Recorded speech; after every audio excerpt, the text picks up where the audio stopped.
بسم اللہ الرحمن الرحیم۔ فصل، نماز کی جو جگہ ہے اس کی پاکی کے حوالے سے کچھ مسائل بیان ہوں گے۔ تجوز کہ جائز ہے، الصلاۃ نماز کس چیز کے اوپر، علی لبد ایسی اینٹ کے اوپر، وجہ اعلیٰ طاہر جس کی اوپر کی جانب پاک ہو، والاسفل نجس اور جس کی نیچے کی جانب ناپاک ہو۔ بھئی کوئی جگہ ناپاک تھی تو آپ نے کیا کیا، کوئی سلیب آپ کو مل گیا، کوئی بلاک آپ کو مل گیا، کوئی اینٹیں مل گئی آپ کو، آپ نے وہ بلاک یا سلیب وہاں پر بچھا دیا، نیچے کیچڑ ناپاک تھا بالکل، اوپر آپ نے وہ سلیب یا بلاک وغیرہ بچھا کر ان بلاکوں یا سلیب کے اوپر نماز پڑھی۔ تو اب آپ دیکھیے جس سلیب یا بلاک کے اوپر آپ ہیں اس کا اوپر والی سرفیس پاک ہے جس پر آپ اپنے پاؤں اور اپنے ہاتھ ماتھا ٹچ کر رہے ہیں، اور انہی بلاکوں کی نیچے والی جو سرفیس ہے وہ ناپاکی کے اندر ڈوبی ہوئی ہے، اور ایسی صورت میں نماز کہہ رہے ہیں جائز ہے، کیونکہ وہ سرفیس جو آپ کی باڈی سے ٹچ ہو اسے پاک ہونا چاہیے۔ وعلی ثوب طاہر وبطانته نجسہ اذا کان غیر مضرب، کپڑا پاک ہے لیکن اس کا ابرہ پاک ہے اور استر جو اندر کا ہے وہ ناپاک ہے۔ دیکھیں یہ جو رضائی ہوتی ہے، ایک رضائی کا اوپر کا کور ہوتا ہے، ایک اندر ہوتا ہے، نیچے کا جو اندر کی سائڈ کا جو کپڑا ہے وہ ناپاک ہے اور اوپر کی سائڈ کا جو کپڑا ہے وہ پاک ہے۔ آپ نے وہ رضائی بچھائی اور وہ پاک والی سائڈ اوپر کر لی، ناپاک والی سائڈ نیچے زمین کی طرف کر لی اور نماز پڑھ رہے ہیں، نماز جائز ہے، لیکن شرط یہ ہے اذا کانا غیر مضرب، جب اس کو نگندہ نہ گیا ہو، وہ جو بیچ بیچ میں ٹانکے چلتے ہیں، روئی میں سے آر پار ٹانکے نکالے جاتے ہیں، وہ ٹانکے نہ لگائے گئے ہوں، کیونکہ اگر آپ نے کپڑے کے بیچ بیچ میں بھی ٹانکے لگا دیے ہیں تو اب وہ یک جان ہو گیا ہے، اب اس دھاگے نے ظاہر اور باطن سلائی کر کے یک جان کر دیا ہے۔ اب کوئی ایک سائڈ بھی ناپاک ہوگی تو دوسری سائڈ ناپاک شمار ہوگی، لیکن سلائی نہ ہو بیچ بیچ میں تو پھر آپ اس جانب کو اوپر رکھیں جو جانب پاک ہے، اس جانب کو زمین کی طرف کر دیں جو ناپاک تھی، اور پاک والی جانب پہ کھڑے ہو کے نماز پڑھ لیں، ٹھیک ہے۔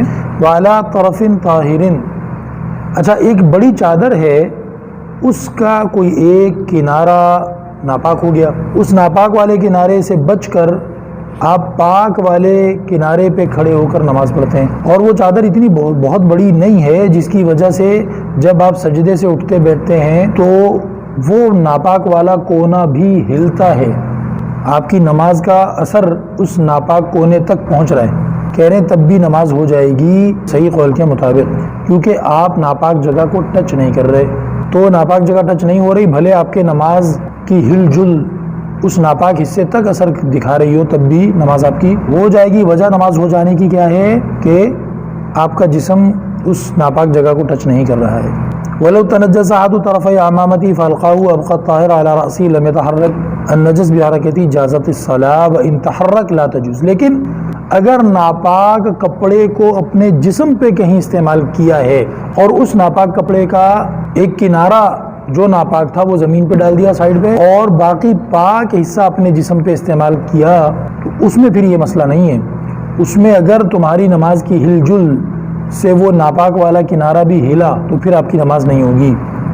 جیسے خواتین کی ساڑی ہوتی ہے، بعض دفعہ لمبی ساڑی ہے تو اس نے ناپاک والا پلو سائڈ کر دیا اور باقی پاک جو تھا وہ لپیٹ کر نماز پڑھ رہی ہے، جبکہ ساڑی وہ ہندوؤں والی نہ ہو جس میں پیٹ ننگا ہوتا ہے، کمر ننگی، اس پہ تو نماز ہوگی نہیں، سطر ہی پورا نہیں ہے۔ اب وہ ناپاک کنارہ اس نے رکھ دیا سائڈ پہ، اب وہ نماز پڑھتی ہے، یا دوپٹہ بہت بڑا ہے، ناپاک کنارہ سائڈ پہ، اور جب وہ ہلتی ہے، سجدے سے اٹھتی ہے، رکوع سے اٹھتی ہے، وہ ناپاک والا کنارہ نہیں ہلتا، وہ اپنا ایک طرف پڑا ہوا ہے، تو نماز جائز ہے۔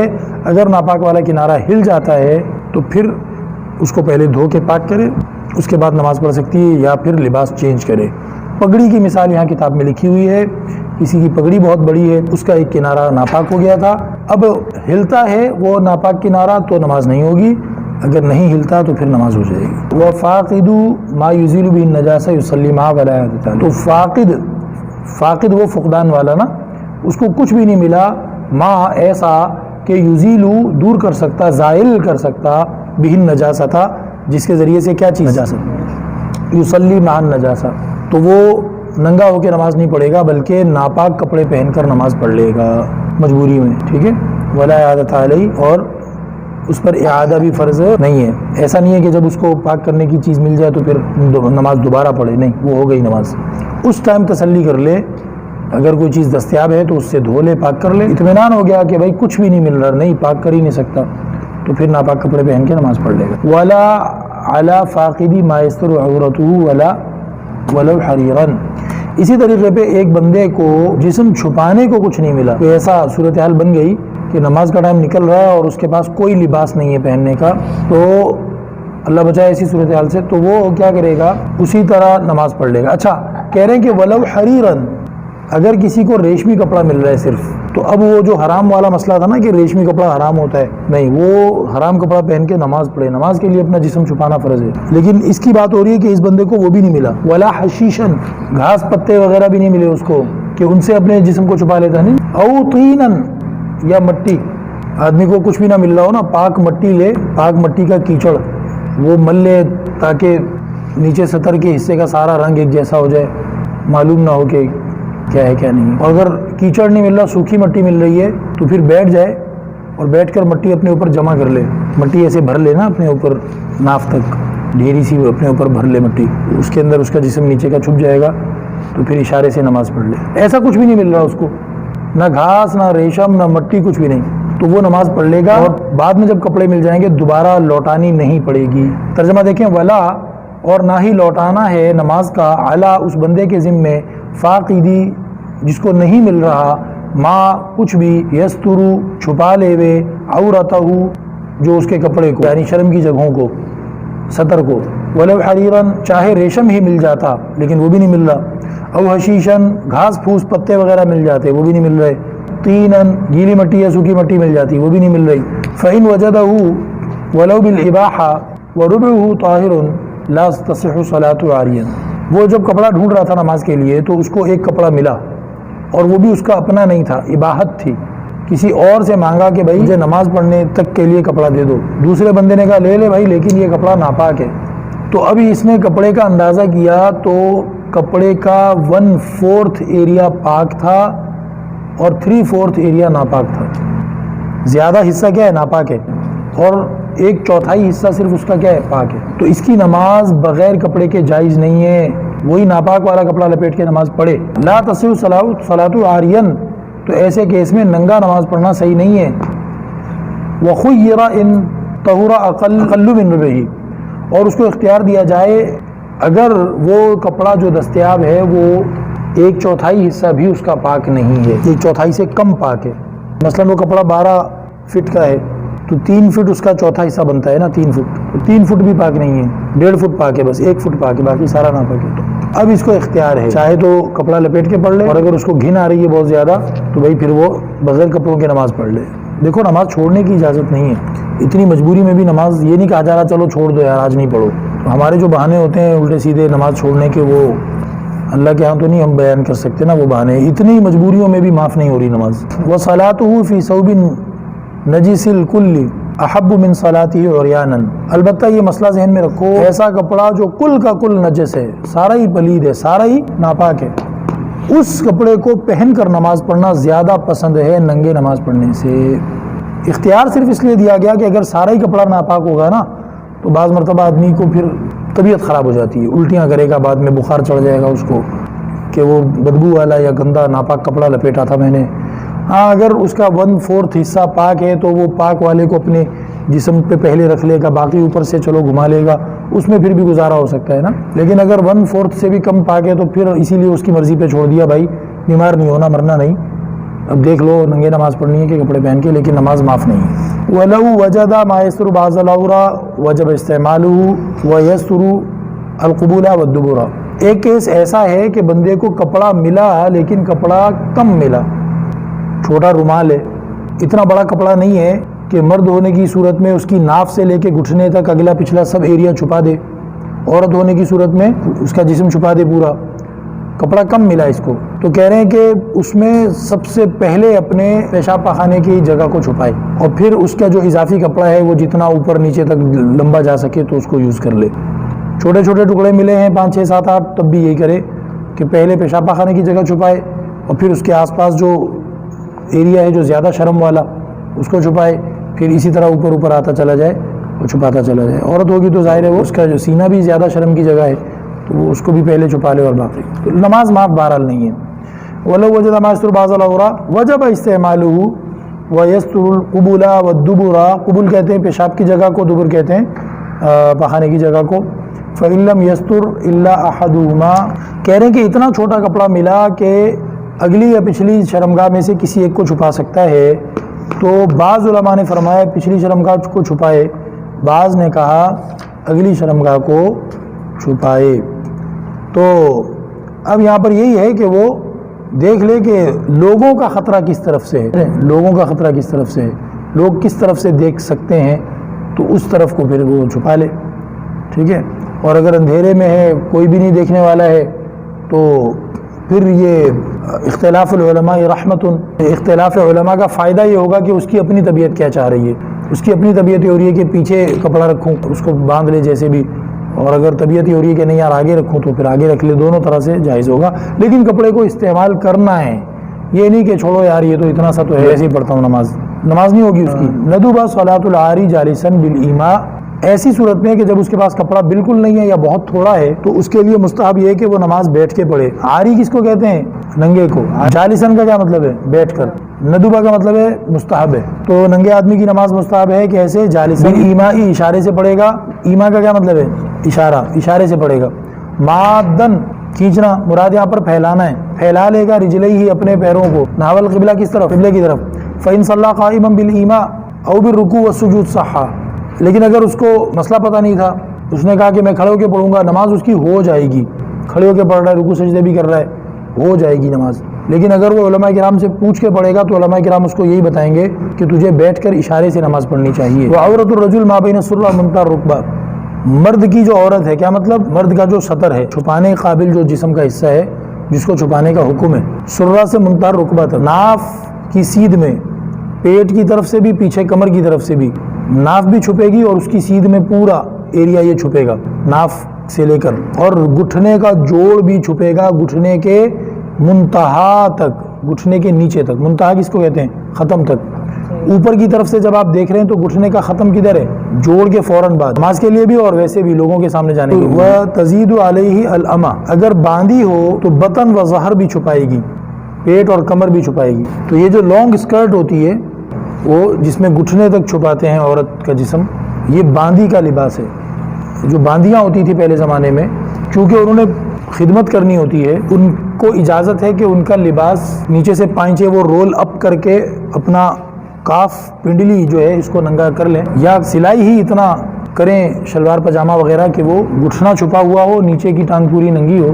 تو یہ باندیوں کے لیے, اور اسی طریقے پہ ان کے پورا بازو بھی ننگا ہو سکتا تھا ان کا, تو ان میں یہ جائز تھا. لیکن جو جمیع بدن الحرہ آزاد عورتیں ہیں, ان کا جمی بدن عورت یعنی سطر ہے نماز کے لیے. الا وجہہا, نماز میں منہ ننگا کر لے گی. ضروری نہیں ہے, اگر منہ بھی چھپاتی ہے تب بھی نماز ہو جائے گی, لیکن اگر نماز میں منہ ننگا کرتی ہے تو نماز صحیح ہے. وقدمیہا وکفیہا, دونوں ہاتھ اور دونوں پاؤں, ان کو بھی اگر وہ ننگا چھوڑتی ہے تو نماز ہو جائے گی. یہ نماز کی بات ہو رہی ہے. بعض لوگ اس میں کنفیوز ہو جاتے ہیں, کہتے ہیں کہ چہرے کا پردہ نہیں ہے, فقہ کی کتابوں میں لکھا ہوا ہے, یہ دیکھو لکھا ہوا ہے عورت, آزاد عورت کے چہرے کا پردہ نہیں ہے, ہاتھوں کا نہیں ہے, پاؤں کا نہیں ہے. غیر مردوں کے سامنے جائیں گے تو چہرے کو چھپائیں گے. ساری خوبصورتی اللہ نے رکھی ہی تو چہرے میں ہے.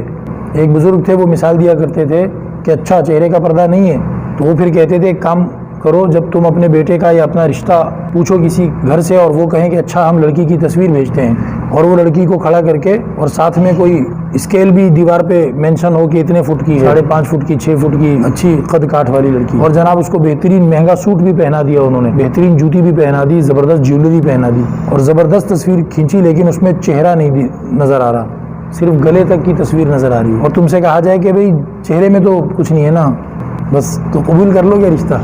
حالانکہ اس کا الٹ اگر کیا جائے تو قبول کر لو گے. اس کی صرف شناختی کارڈ والی تصویر دکھائی جائے جس میں بس اس کے کندھے وغیرہ نظر آ رہے ہوں اور چہرہ نظر آ رہا ہو, تو تب تم رشتہ قبول کر لو گے. معلوم ہوا سب کچھ چہرے میں ہی تو ہے. تو جو لوگ یہ کہتے ہیں کہ چہرے کا پردہ نہیں ہے, تو وہ یہاں پر آ کے پھر کیوں فیل ہو جاتے ہیں. یہاں کہتے ہیں کہ جب تک چہرہ نہیں دیکھیں گے تو لڑکی کیسے پسند کریں گے, تو چہرہ ہی تو اصل ہوتا ہے. تو یہ جو کہا جاتا ہے نا چہرہ ننگا کر سکتی ہے, پاؤں اور قدم ننگے کر سکتی ہے, یہ نماز کا یونیفارم ہے. وَكَشْفُ رُبْعِ عُضْوٍ مِّنْ أَعْضَاءِ الْعَوْرَةِ يَمْنَعُ صِحَّةَ الصَّلَاةِ. ننگا رہ جانا، کشف کا مطلب ہے کھل جانا، ننگا ہو جانا. ربع کہتے ہیں چوتھے حصے کو، عورت کہتے ہیں سطر کو. سطر کے کسی بھی عضو کا چوتھا حصہ اگر کھلا رہ گیا نماز ٹوٹ جائے گی، صحت صلاۃ نہیں ہوگی، نماز صحیح نہیں ہوگی. نماز صحیح نہیں ہوگی. وَلَوْ تَفَرَّقَ الْانْكِشَافُ، اگر وہ بے پردگی، انکشاف کہتے ہیں بے پردگی کو، کھل جانے کو، ننگا ہو جانے کو، اگر وہ بے پردگی بکھر کر الگ الگ جگہ سے ہے سطر کے اعضاء میں، وَكَانَ جُمْلَةُ مَا تَفَرَّقَ يَبْلُغُ رُبْعَ أَصْغَرِ الْأَعْضَاءِ الْمُنْكَشِفَةِ مُنِعَ، یا منع کہہ دیں، منع الصلاۃ. وہ جو تھوڑا تھوڑا ننگا ہوا ہے نا، مثلا جگہ جگہ سے وہ کپڑا پھٹا ہوا ہے جو اس نے لپیٹا ہے اپنے جسم پہ، اب وہ چھوٹی چھوٹی پھٹن کو اگر آپ جمع کرتے ہیں، وہ جمع کرنے سے عضو کے سب سے چھوٹا والا جو عضو ہے جس کو چھپانا ضروری تھا، اور اس میں سے تھوڑا سا سوراخ اس میں سے نظر آ رہا ہے، عضو کا چوتھے کے برابر پہنچ گیا تو منع نماز کے صحیح ہونے میں رکاوٹ بن جائے گا، ورنہ نہیں. اب اس کو مثال سے سمجھو. ایک مرد نماز پڑھ رہا ہے اور اس نے کپڑا اس کو نہیں ملا، صرف ایک اس کو کپڑا ملا، وہ اس نے لپیٹ لیا اپنے جسم پہ، اور وہ تھا بھی اتنا ہی کہ بس ناف سے لے کے گھٹنے تک کا ایریا اس نے چھپایا. لیکن کیا ہے اس کے اندر سوراخ ہوئے ہیں، کپڑے میں سوراخ ہیں. اب وہ سوراخ ران کے ایریے پہ بھی کوئی سوراخ نظر آ رہا ہے، اور جناب اگلی طرف سے، پچھلی طرف سے، اور یہ ایک الگ عضو ہے آپ کے جو پیچھے سرین، ہپس، تو ہپس کی جگہ پر بھی آپ کا وہ کپڑا جو ہے اس طریقے پہ ہے. تو ران اور ہپ دونوں میں اگر کمپیئر کریں تو ہپس کا جو ایریا ہے وہ کم ہے ران کے مقابلے میں. ایک نارمل وزن کے آدمی کے ہپس جو ہوتے ہیں اس کی ران کا ایریا زیادہ ہوتا ہے اور ہپس کا ایریا اس کا کم ہوتا ہے. اب وہ کچھ سوراخ ران کے ایریے میں ہے، کچھ سوراخ ہپ کے ایریے میں ہے، سرین میں. اب وہ کیا کرتا ہے، الگ الگ جگہ پہ ہیں. آپ اندازہ کر لیں کہ بھئی اچھا یہ سوراخ جو ہے نا اندازاً آدھے انچ، ایک انچ، آدھے انچ، ایک انچ کے سوراخ ہیں. آپ ان سوراخوں کو ایڈ کریں گے سائز کے حساب سے، جو بھی آپ کا اندازہ ہے کہ یہ سائز ہے. اب وہ جب آپ نے ایڈ کیا تو اس کا ٹوٹل آنسر جو بھی آ رہا ہے، مثال کے طور پر وہ آنسر آ رہا ہے جی 4 انچ. اگر یہ سارے سوراخ ایک ہی جگہ پر ہوتے تو 4 انچ کا بڑا سوراخ ہوتا. 4 انچ جو ہے وہ ہم نے ہماری والی اگزامپل میں ہم نے ہپ جو ہے وہ چھوٹا ایریا ہے اس کے جو چھپانے کا حکم تھا، تو ہپ کا جو اندازہ ہے وہ مثال کے طور پر ہے 9 انچ کر لو، اور اگر کوئی زیادہ بھاری وزن والا آدمی ہوگا تو 12 انچ کر لو، اس کا ہپ ایک سائیڈ کا ہوگا. اگر اس ہپ کے ایریے میں بھی سوراخ تھا کپڑے کے اندر تو تب آپ اس کو دیکھیں گے کہ اب یہ ہپ کا ایریا آپ کا 12 انچ ہے اور یہ سوراخ 4 انچ ہے، تو جب یہ ربو سے اوپر چلا گیا تو نماز ٹوٹ جائے گی، نماز نہیں ہوگی. اگر 3 انچ یا 3 انچ سے کم رہے گا تو نماز ہو جائے گی. اب ترجمہ دوبارہ دیکھیں. وَكَانَ جُمْلَةُ، اور وہ سب کا سب، ما تفرقا، جو کہ بکھرا ہوا تھا ادھر ادھر، یبلغ، پہنچ جاتا ہے، ربع اصغر الاعضاء المنکشفہ، جو عضو سوراخوں میں سے تھوڑا تھوڑا نظر آ رہا ہے ان میں جو سب سے چھوٹا عضو ہے اس سب سے چھوٹے کے ربع تک پہنچ جاتا ہے تو نماز ٹوٹ جائے گی. وَإِلَّا فَلَا، اگر ربع تک رہتا ہے اس سے آگے نہیں نکلتا تو نماز نہیں ٹوٹے گی. وَمَنْ عَجَزَ، وہ بندہ جو بے بس ہو، عن استقبال القبلہ، قبلے کی طرف منہ کرنے سے، لمرض، کیونکہ وہ بیمار ہے، او عجز عن نزول عن دابہ، یا سواری سے اتر نہیں سکتا، جیسے آج کل ریل گاڑی میں آپ کی وجہ سے ٹرین رکے گی نہیں، یا ہوائی جہاز میں آپ اتر نہیں سکتے، اتریں گے تو ظاہر مر جائیں گے آپ، یا کشتی میں اتریں گے تو پانی میں ڈوب جائیں گے. خاف عدوا، اتر سکتا ہے سواری سے، اپنی کار میں جا رہا ہے، کار روکے اور اتر کے جا نماز بھی رکھا ہوا ہے، قبلے کی طرف منہ کر کے بچھائے جا نماز اور نماز پڑھے. لیکن لوگوں نے بتایا ہے کہ اس اسٹاپ سے لے کے فلاں اسٹیشن تک، فلاں جگہ تک بیچ میں ڈاکو ہوتے ہیں اور لوگوں کو لوٹتے مارتے ہیں، اور اسی ایریے میں وہ تھا تو نماز کا ٹائم ہے، تو اب وہ رکتا ہے تو اس کو خطرہ ہے کہ ڈاکو آ جائیں گے، نہ رکے.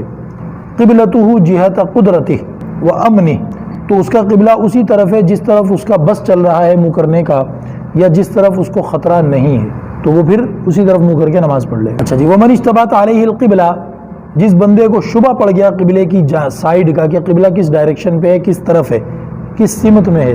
ولم یکن عنده مخبر، بتانے والا بھی کوئی نہیں مل رہا اس کو.